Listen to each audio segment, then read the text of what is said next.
family, we are back. It is season 2.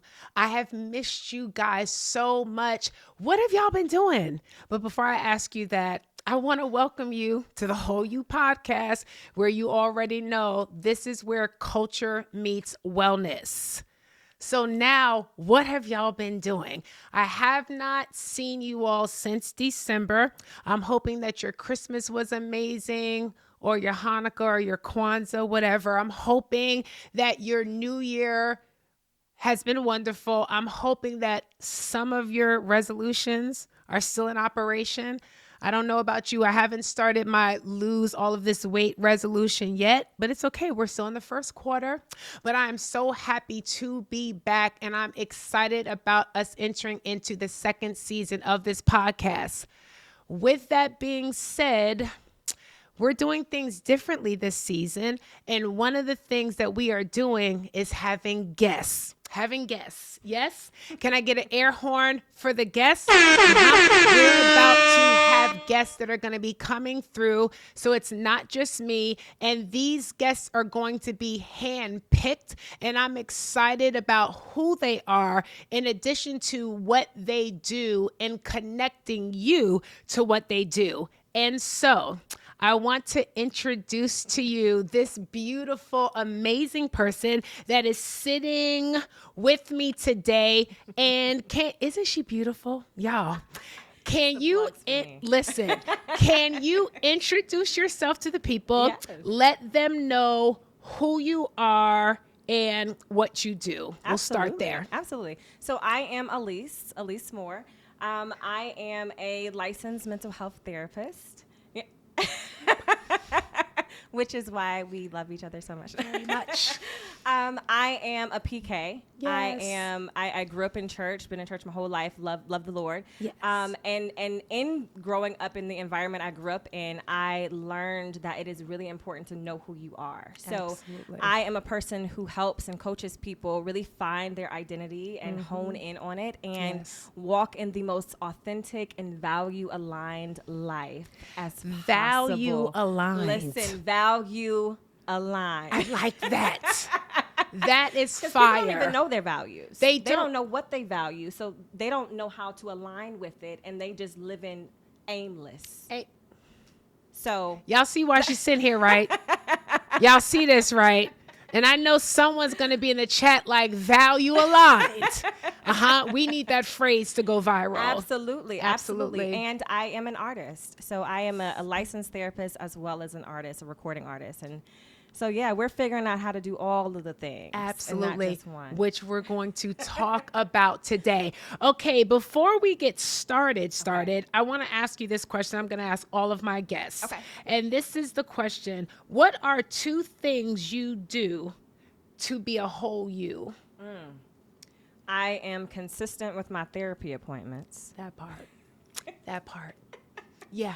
Because a therapist needs a therapist, That and we part. need somebody to be accountable to and check in with. Yes. And every day, every morning, so, we set our devotional time, or we set aside time for working out and all those things. Yes. But I actually set aside time to set my intentions for the day. Oh, wow. And in me setting my intentions, I am also asking myself, what do you need? Because every day that I wake up, there's a different percentage of where I am that day. That is powerful. Yesterday, I think I woke up at 25%. That is A good 25, and I said, "Oh, okay." And you were aware and of that. I was aware because of this. When you wake Absolutely. up, you can feel something is off. Absolutely. My equilibrium Yes. ain't equilibrium Yes. right. Yes. I'm off balance. I'm Yes. sensitive. I'm Wow. unsure. And so, in this week especially, I've been getting up, I feel like below 50% a lot of the days. Really? But with that, just because I'm only at 25 or 30%, I Yes. still have a full schedule. Yes. I still have clients to get through. I still have Yes. meetings to accomplish. Yes. And so I have to figure out, it's a strategy. How am I going to get 100% of the things on my to-do list done when I only have 25%?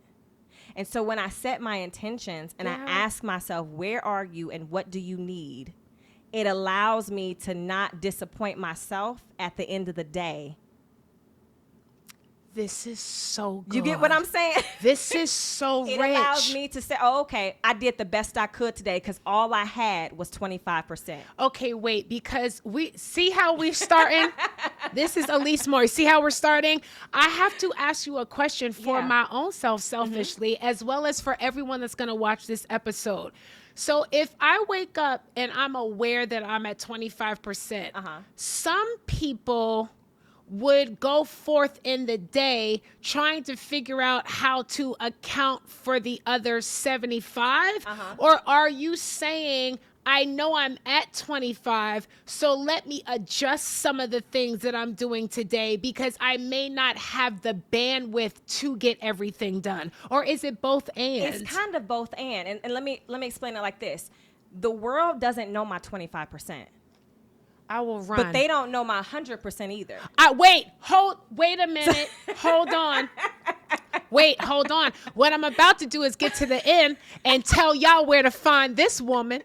That's what I feel like doing, because what you have given to us in these first couple of minutes, they don't know that I'm at 25%. But they also don't know my 100. They don't. Please give us more. So if I know my 25% versus my 100%, what I don't have to do is let you know that you are only getting a 25% version of me. You are still going to get a smile. Now, I have to muster that up sometimes. You are still going to get kindness. Why? Because that's my values. You are still going to get as excellent as I can produce at my 25%. I think a lot of, especially as creatives, I think a lot of times we go into rooms telling on ourselves way too often and letting everybody know our shortcomings, and they don't know your strengths to definitely know your deficits. Weaknesses. Wait, I'm trying to stay in my chair. I'm trying to stay in my chair. I don't have to let you know, listen, I didn't get no sleep last night. I'm sure not eating enough. I'm grouchy. I'm PMSing. They don't need to know all that. of that. What they're going to get is a fresh experience of me. And I'm going to give myself the grace. And I know you know about this. You are a pastor as well as a clinician. Yes. There are some days, especially with talking and dealing with people. Yes. You have an empathy cap. Yes. For compassion fatigue, right? There is only so much that you can give certain conversations. Listen to me. And so there are times where, especially as very passionate people, we're creative, we're very loving. Yes. I love people. And you love care. people. And we care and we love God. So we want to give people the best experience as possible. Exactly. But on 25% days, I have to know how much of myself am I going to pour into this moment, and how much of am I going to allow my intellectual, what I've studied, what I've gained through just knowledge, how much am I going to let which drive? Is today going to be a passion day, or is today going to be an intellectual day? Because either one helps you. Wait. I've studied this. So I know how to give you the right answer. And you don't have to know that I have 95 other answers on other days. You don't know. So you're walking away satisfied had I not shouted in Billboard my deficit. The other thing that I'm thinking about is whether or not it's a deficit. The other thing that I'm thinking, listen to me, and the fact that I'm even still sitting right now is a miracle. That is a miracle, which means that when we get to the next studio, I must have the freedom to run. And I want to run because I want people to know that if I get up and start running, so right now my spirit has completely taken off. But let me tell you what I'm hearing God saying in this moment. Is that for those of us that are creatives, which I think we're superheroes. Absolutely. Our 25% is somebody's 100. Oh my God. Humbly, our 25, respectfully. and if we don't value our 1%, 2, 3, 4, 5%, 10%, 15, 20, if you don't start seeing, listen to me, so that you don't think what you're giving them is less than. Yeah. You have to begin to value every single of the ones that get to 100, because I want to testify that most creatives, your 25% is regular people's 100. Stop Absolutely. billboarding your deficits. And also, stop good. doing it for attention. Yeah. Stop doing it for attention. Let me say it one more time. Stop doing it for attention, especially when God has given you an assignment in that moment to serve somebody else. And stop trying to serve yourself at the same time you serve somebody else. I'm not lying. You can leave right now. And we have been blessed. And we have been blessed. I'm never going to forget what you just said today. Never.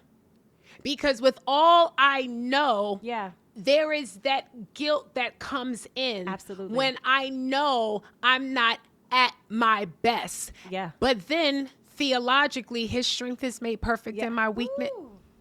So that means that when I'm at 25, it's fine. He'll do the 75. He got it. Which means now he's going to be more present in this because it's less of me. I've had some of my most, and I know you're going to identify with this, some of my most anointed sessions At 25%? on my worst days. Because setting your intentions in the morning, you're telling the Lord, all right, Lord, this is all I got. So you're going to have to come in. I need you. Yeah, I can't accomplish the stuff that you put on my calendar without you. So you're going to have to fill out the rest. I have had some of my most anointed, powerful sessions on my worst days because God literally took over. I tap into my intellect and he taps into the heart. Sometime on 25% days, I might be a little numb to feeling whatever is going on with you because I'm consumed by whatever is going on with me. But that's where the Holy Ghost comes in.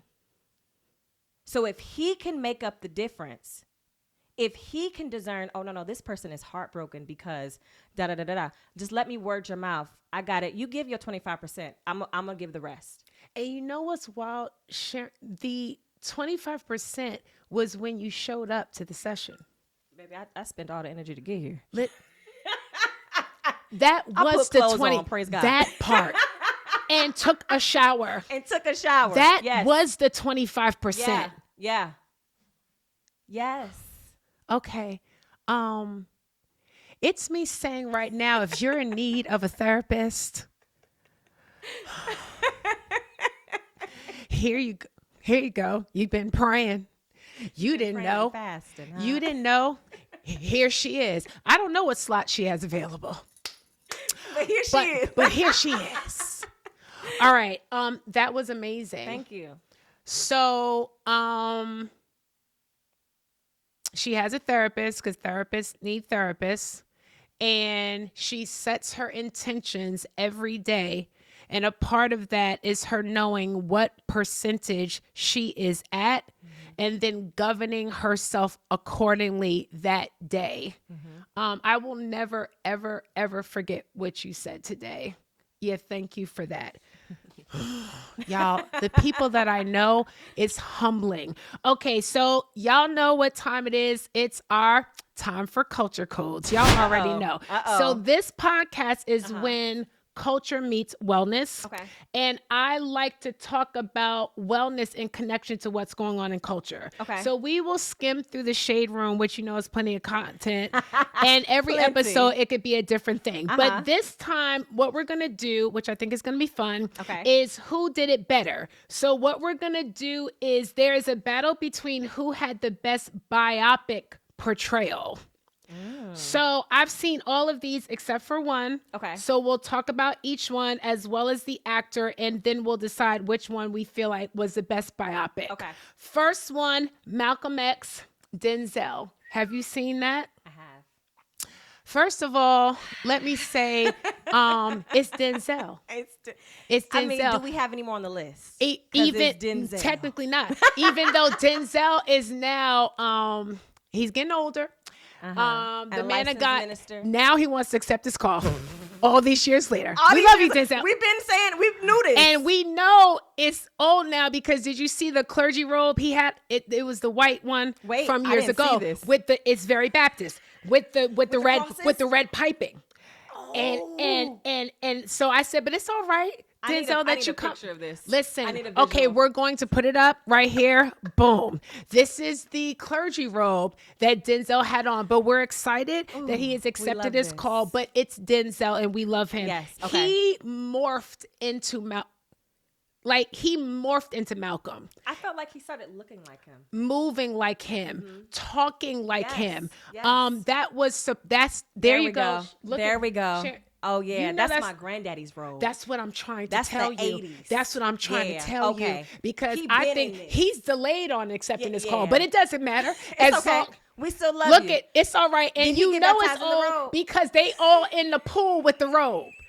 And put that up on the Everybody screen. got a robe. Everybody, but this all right, Denzel. Welcome. It's okay. Welcome to love ministry. it. The little bit of years you got left, you give those to the Lord over here. But this is the thing. He was working for the Lord as an actor. Absolutely. And we need to talk about that. That technically his calling is not starting now. Absolutely. And now that tips into the multi-hyphenate, but we're going to get There we there go. because someone would say that he was not in his calling when he was in Hollywood. I think a lot of people that have only been in church would say that because ministry to them is so limited. If you've never been With an nowhere else. unlimited God, With that's an unlimited- fascinating. Ain't that crazy? Oh my gosh. Isn't it crazy how so many church people protect themselves so much from their temptation and their triggers that they don't actually know the saving God that they claim to serve. Or the free you can be free.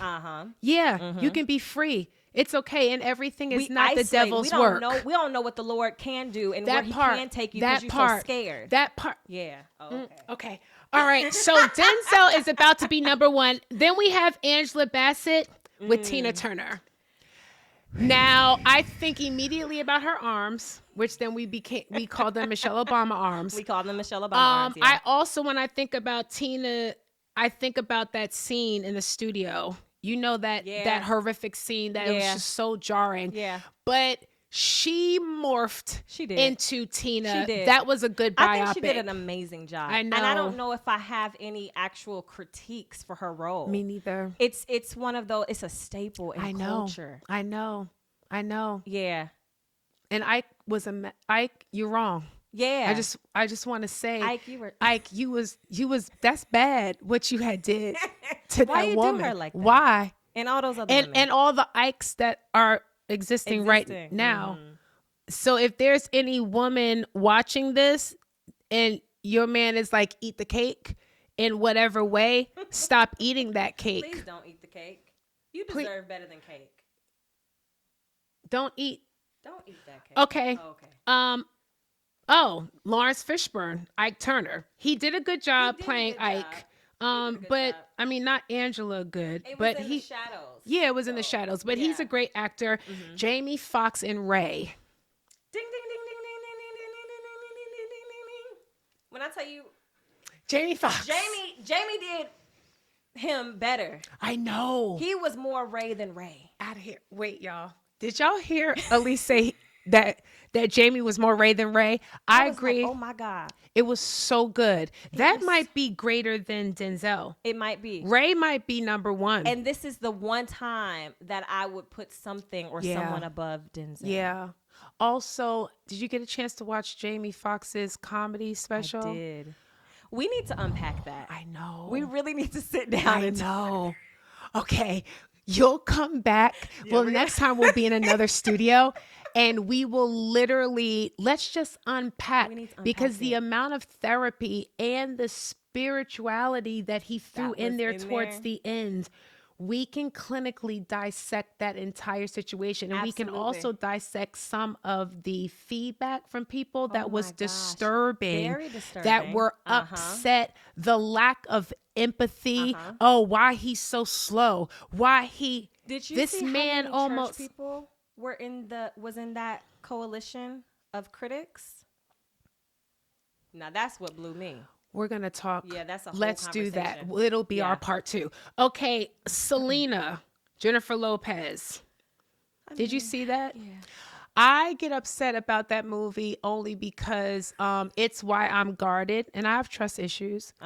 Um, it doesn't Same. matter if people who are at a distance or people close. Like we were joking earlier, I think any of these three might try to murder me. One of these, because that's what happened. Brandon might try to kill me. It's just you don't know. You don't know. Because Selena, she felt safe She with, did. and that woman killed her. Selena's gone. Selena's gone. Never to return.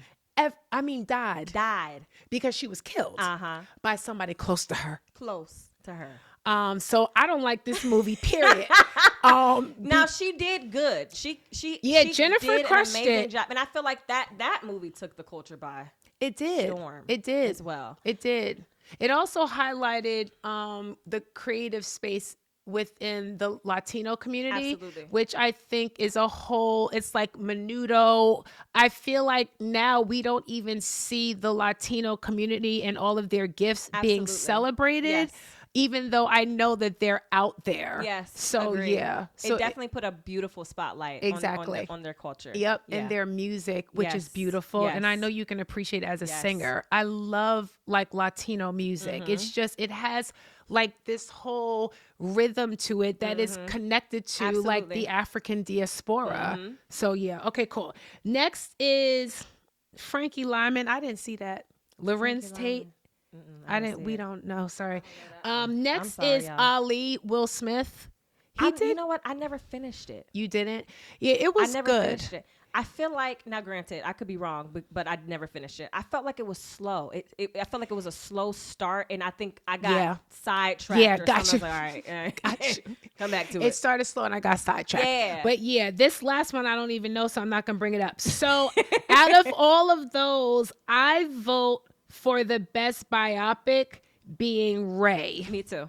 So that's too. our vote. Yeah, Y'all let us know absolutely. what you think. Out of Malcolm X played by Denzel, Tina Turner played by Angela Bassett, Ike Turner played by Lawrence Fishburne, Ray played by Jamie Foxx, or Selena played by Jennifer Lopez, or Muhammad Ali played by Will Smith. Let us know. Everyone's going to say Ray, so it's not a problem. Okay, cool. So check this out, fam. Now we're doing what?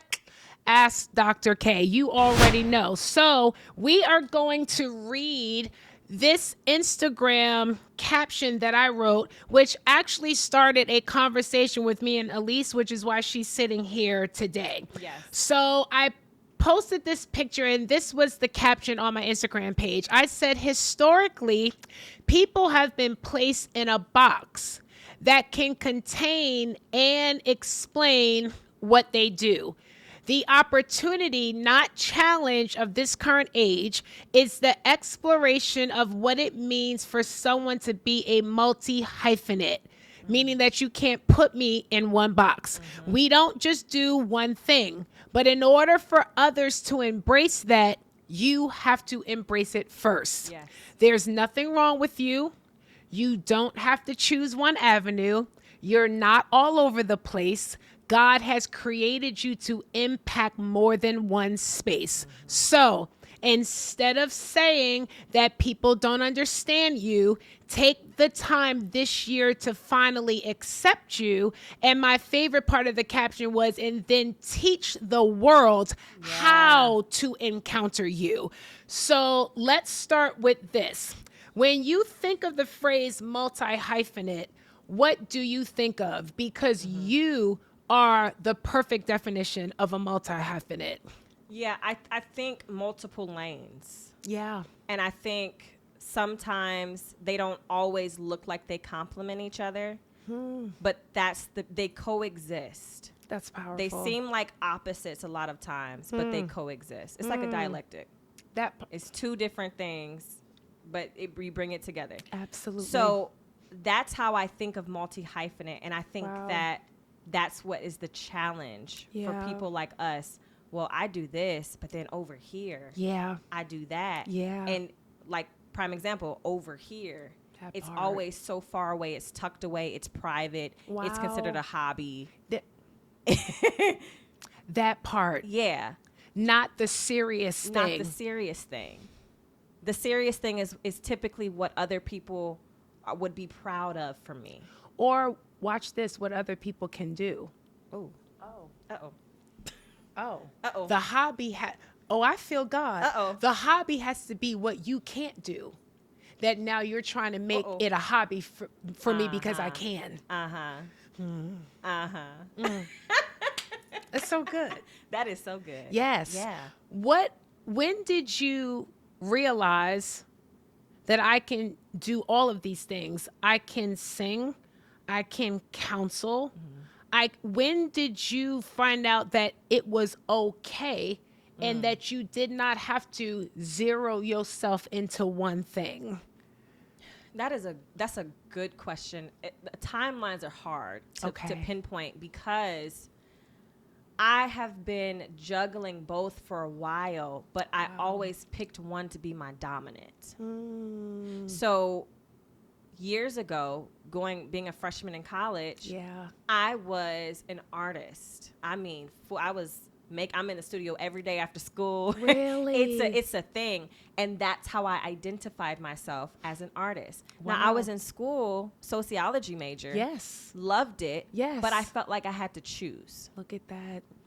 Then the deal that I was in at that time musically, it didn't work out. It didn't work out the way, that we anticipated it to. And so I took that as, okay, maybe you need to put this down. Because if something hasn't happened by now, maybe that's a sign. Look at that. So let me go the complete opposite direction and pursue that as hard as I can. Wow. And I did. I graduated, got in grad school. Yes. It's a powerful go the other way. Absolutely. I mean, it worked. Listen. But I remember I told the Lord, I said, I'm going to go back to school and I'm going to push pause on music for right now because I know that I can't focus. I can't give 100 to both.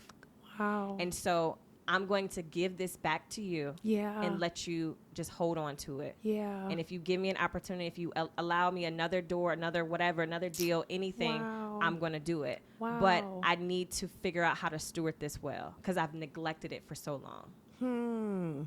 So I did that in the middle of, after my first full year, I got called. PJ Morton called me, asked me to go on tour with them. Yes. And I was like, well, this is random. Right. Like, right. I mean, right. I haven't done this in a while. Yes. Yes. Yes. Like, yes. Okay. Why not? It was supposed to just be a summer thing. Wow. The tour got extended into my first semester of my second year. Wow. I was trying to figure out, okay, Lord, I've already agreed to the deal, to the tour. I'm already on the tour. Yeah. I can't back out with them. This is a commitment I made. Yeah. But I also told you I have to finish school. Yeah. And I remember I was on the phone with my dean. I got on the phone with my dean and I told her, I said, all right, look, I said, this is the opportunity I have. Yeah. I am on the road 1 week. I'm home 1 week, on the road 1 week, or it was like a 2-week situation, 2 weeks on, 2 weeks off. Yeah. I said, I need help figuring out how can I take hybrid classes. Yep. How can I, like all my classes being hybrid. Yep. How could I get an internship that is virtual? Yes. What can I do because I have to continue this opportunity? Yes. She said, well, you might just need to take the semester off. Mm-hmm. mm-hmm. Yep. She's like, because I just can't promise. I don't know. I don't think there's a solution for this. Mm-hmm. And I said, Lord, I know you didn't tell me to take time off of school, but you also didn't tell me to not do the rest of this tour. Yeah. So what do you want me to do? Yeah, that part. I continued to enroll in my classes as if everything was going to be normal. I love that. That was a faith move. That was a big faith move. Yep. I found as many hybrid classes as possible. As you could. It's like First, let me help my own self. Let me figure this out. Exactly. And then I had a former internship where they loved me. They really wanted me to stay with them. They wanted me to work for them, all of these things. Yes. And it wasn't the place that I wanted to be at. It was very far from where I lived. It was just not at all what I wanted. Wow. But something said, call the owner of that practice and see what she can work out for you. I gave her a call.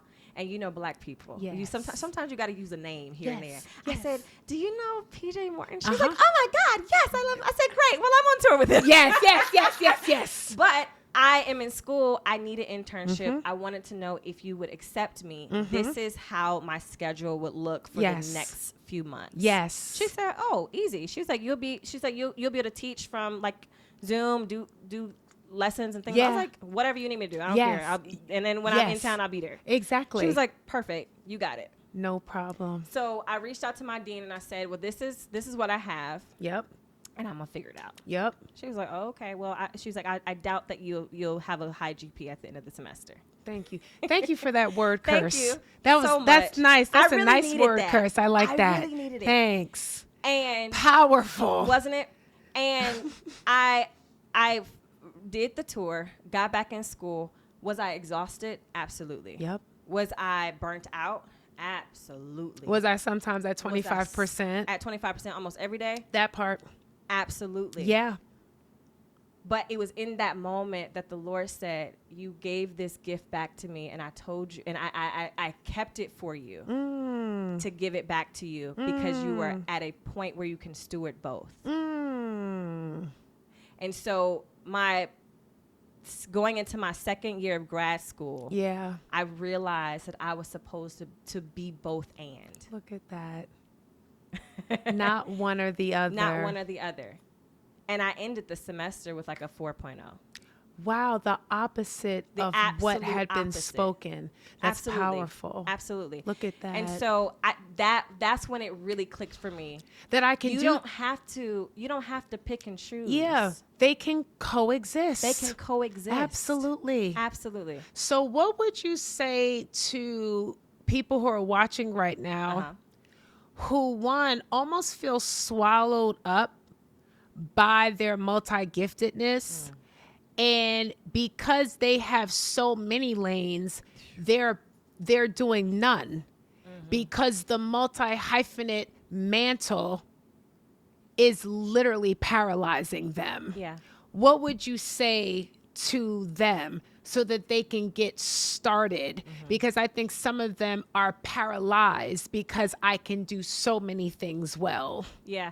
I think, and I love that when we are gifted with so many lanes, it is overwhelming. And that's what paralyzes us, because it's like, I don't know where to start. I don't know how to prioritize these gifts. That's right. So I don't know how good. to put it in order. Which one comes first? Yes. And I think what I feel like the Lord had to help me with was understand, how do they complement each other? We spend and waste so much time thinking about how they are opposites, how they don't work together. Powerful. What does being an artist and touring have anything to do with being a therapist? But then in my second year of grad school, somebody on Instagram started calling me the singing therapist. And I remember the first few times she said it, I was like, "Oh my God, this is so corny. Yeah. I will never use that." Yeah. I was like, absolutely not. Yeah. This is a terrible name. Yeah. She kept doing it. And so I'm reposting little things, and it just kept saying pound, the singing therapist, pound. So then other people start doing it. And I was like, oh, okay. And then people were like, "Oh my God, I love this. I love that. You should use it." And now it's like, oh, okay. Yeah. It's a thing. But the Lord had to show me how they complemented each other. Absolutely. I had so many stuck points in my music career before the first time I pursued artistry, because I didn't really know what I wanted to talk about. So good. And then he allowed me to go on all of these journeys that involved a lot of trauma, that involved education, that involved healing, that involved isolation, that involved tearing my idols down so I didn't have nothing or no one to rely on. Wow. And he gave me textbooks and his word. So he was like, "Here you go. Now I'm going to give you language. This is what I want you to sing about, and I'm going to give you language to put it into words." And then sometimes you're going to put those words on top of melodies. And you're going to sometimes put those words on top of melodies. Your job is to heal people. Now, I gave you multiple lanes and avenues to do it. Wow. Figure out how to bring it together. And that is the ultimate goal. And I'm giving you all of these different pathways because they're not separate. No. Okay, listen. For whoever, for whoever is watching this right now, that's your rubric. Yeah. Your rubric is to ask Holy Spirit to take the scales off of your eyes so that you can see how all of these things that you think are separate actually complement each other. And the Absolutely. one thing that I would give to those that are watching, which I feel like you are literally getting the answer to your secret recent prayers right now, is to tell you that you don't have to actually put them in order. No. One thing I know is that God will call forth what he Yeah. wants from moment to moment. And that it's not just on this week, I'll do this hat, or on Tuesdays and Thursdays, I'll do my clinical hat. Wednesdays and Fridays, I'll do my artist hat. Yeah. No, for 11 a.m. to 12, I might be an artist, and then Yes. I might turn around and I might be a clinician. Now, that clinician might be an actual session, or it could be me helping someone who's engineering at the studio session about it. who Yes. is trying to overcome their trauma. It is not Absolutely. up to you for when it gets called forth and where it gets called forth.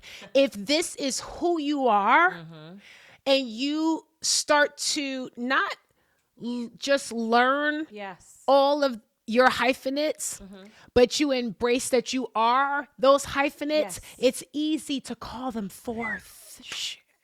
It's just that's not is. hard. It is. It's not hard. You can switch because there's no switch technically, because you arrive with everything. When someone is building something and they have a tool belt, Yeah. it's right Thank you, Lord. on them. Yeah.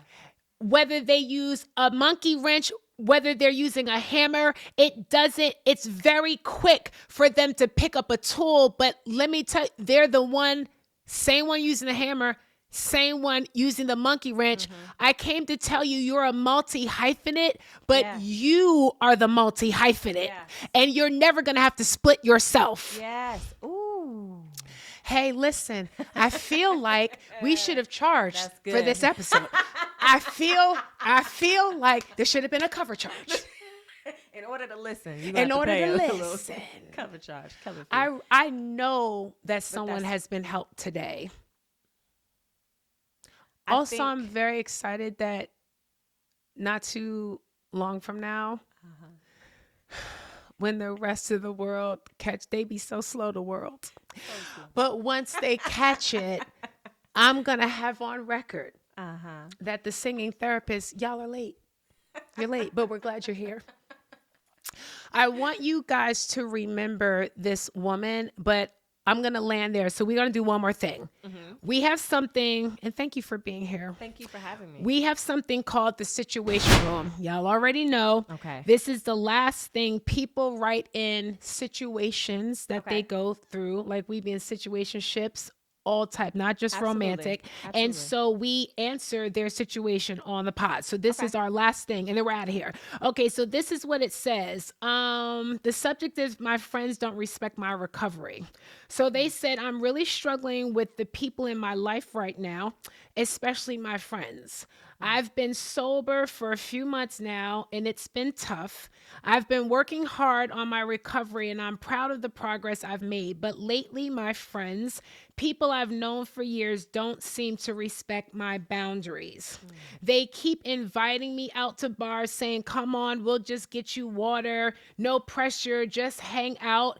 At first, I thought maybe they just didn't get it, but now it feels like they're testing me. One of my friends even said, you're overreacting. It's just one drink. I'm honestly so hurt and frustrated. I thought these people cared about me, but it feels like they just want me to relapse.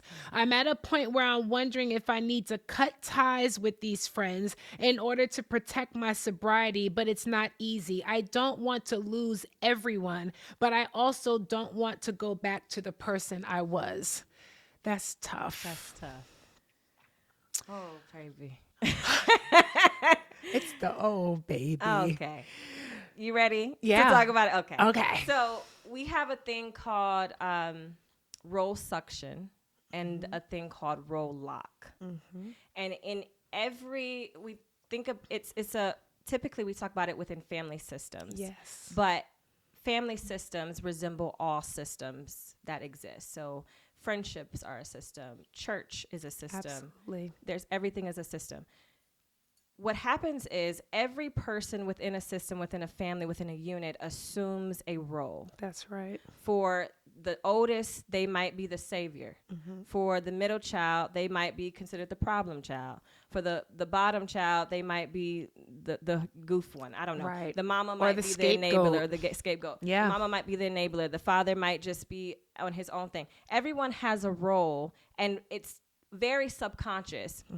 While we can identify your role, typically within the system, you're just so accustomed to people behaving how they are that you don't recognize that this is what they are, but this is just what you've become accustomed to. And so when you think about the role that you have played in your friend group, they have grown accustomed to you as the drunkard. That's right.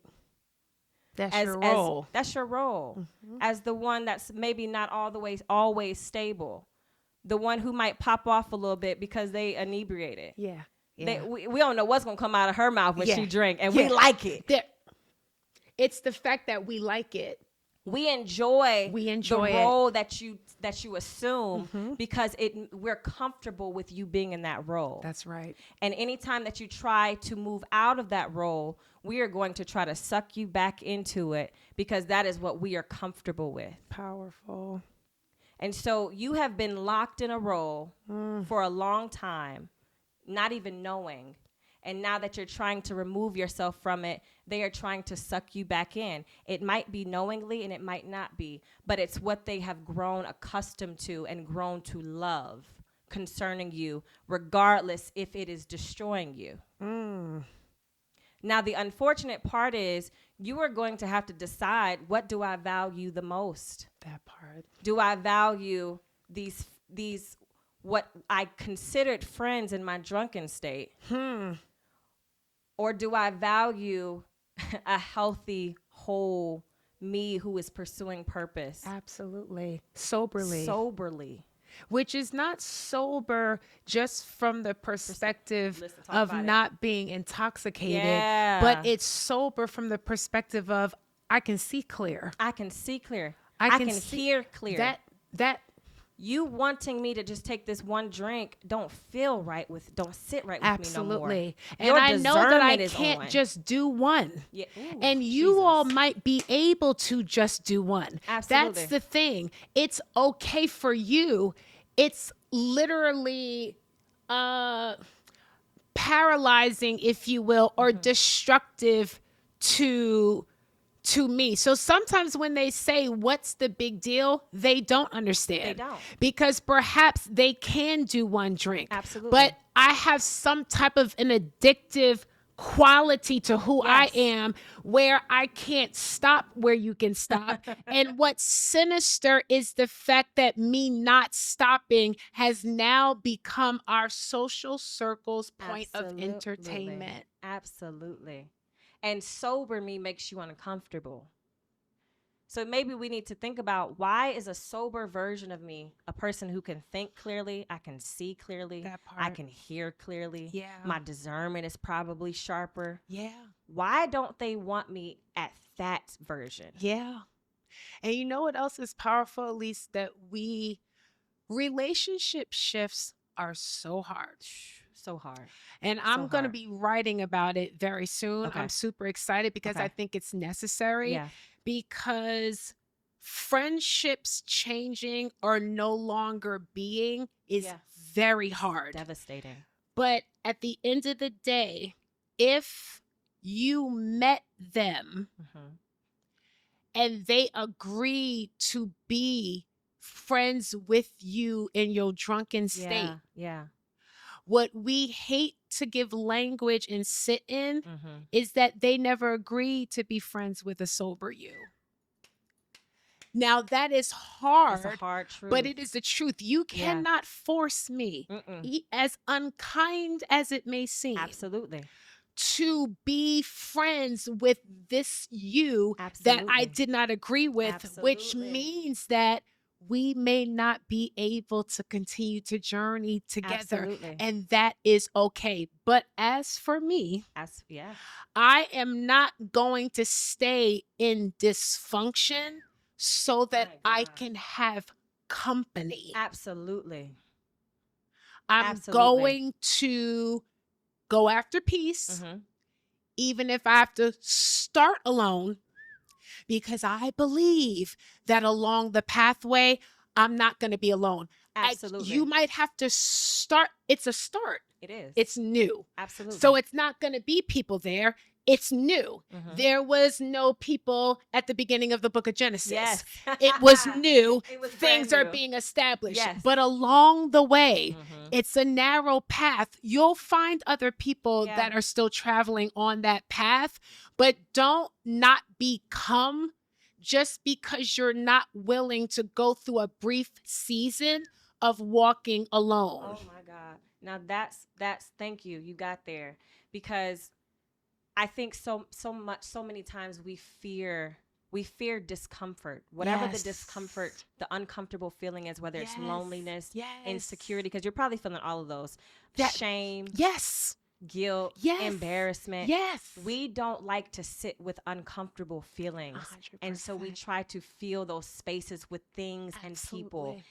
If you feel lonely right now, it's okay. That's right. And I think as believers and as people in the gospel, I don't think we always talk enough about the fact that walking the walk that God wants us to walk has really lonely seasons. 100%. Every season is not lonely. Absolutely. But there are some very intentional lonely seasons. And God does it strategically so that you can see yourself in the way that He needs you to see yourself. That part. If you don't fix your perspective of yourself, you will never self-actualize into the person that God created you to be. Allow yourself to be lonely and pray that God sends you the specific people and pieces over your journey. He will. I am a living witness. God took, I mean, there's been seasons God took 5 people, 6 people at a time. Jesus. Sister. I mean, quickly. Really? And I'm talking about family relationships, friends, co-workers, just all kind, in every area. God was taking people left and right. Not because of always this big fallout. Absolutely not. I'm not a drama filled person. Not at all. No, you that's not at all. We don't. I'm not a fight. Nah, that ain't my thing. Yeah. But sometimes God will allow there to be a disconnect, and it will shift things so hard. Don't fight what God has. Don't try to fix what God has broken. Wow. And if God is proving to you that He is breaking some relationships, let Him break it and mourn in peace, knowing that you are following the will of God. Did you say mourn in peace? Mourn in peace. It's the fact that we don't even know that the word mourn and peace can go together. We don't. So many things go together that we don't think go together. Wait a minute. Wait. Okay. So listen, what's going to happen is this is about to be the Kalita and Alise show. That's what this is about to be. Forget this whole you stuff. Listen to me. I'm going to land like this. What's on the horizon for you? What is on the horizon? Well, I just dropped an ebook that you've already had an opportunity to look at. And I don't want to speak too soon, but well, nope, I'm going to speak on it. I'm actually... Is this an exclusive? Oh my gosh. Oh my gosh. I am actually releasing a book on the ebook later on this year, sometime in the summer. I am releasing music along with the book. I'm super, super excited. Because you're the singing therapist. Listen, so we got to be it all, do it all. Absolutely. There are other things coming down the pipeline that I can't speak on yet. Problem. But there's a lot of things happening this year, so we just got to stay connected. Yeah, God is good. How can they keep up with you? Where can they find you? Social media, everything, including YouTube, is officially Alise. So TikTok, Instagram, YouTube, Facebook. I'm not on Facebook a whole lot, but if you want to find me on Facebook, it is Sharon Alise. Okay. Are you accepting clients right now? I am not accepting any clients at the moment. However, this summer, that is one of the things that's down the pipeline. I will be opening my books. Good. More, but just not in this season. Got you. Once that happens, absolutely. You already I will let me know. For sure. Let me know. For sure. I love you. I love you. Um, just for who you are, your Mm. heart, separate from anything that you do. I also honor you Mm. because you're just good. Thank you. Um, and I'm grateful that we know each other. I know how much you respect me. It's very important for me for you to know how much I respect you as well. Um, and I'm so grateful for Cariana Bryant's wedding. Absolutely. And that's our That's our girl. sister. That's our sister. Literally, that is our sister. And God does all He things does all well. things well. I am behind you 100%. Thank But you. as a therapist that's further down the line, Alise Moore is a clinician par excellence. She understands culture. She also understands God. Mm. And whenever you see her doing anything, presenting anything, or offering anything, I want you to know that it is stamped by Kalita Forbes. If she is pouring, you need to get underneath her pour. Thank you for being with the Whole You Pod today. Thank you for having me. And thank I you for love being you. you. I love you so much. Oh my I really do. gosh. Okay, family. So listen, we want you to comment in the comment section, like this, share it. Y'all know all the things. Brandon's gonna put it on the screen. And I'm excited about us being back together every single Monday. The fact that we can start our week together, no matter what our percentages are, I'm excited about. I really do love every single one of you. Don't have to have met you personally in order to do that. It's the power of the purity of empathetic humanity. And so I'm going to see you again next Monday. God bless you.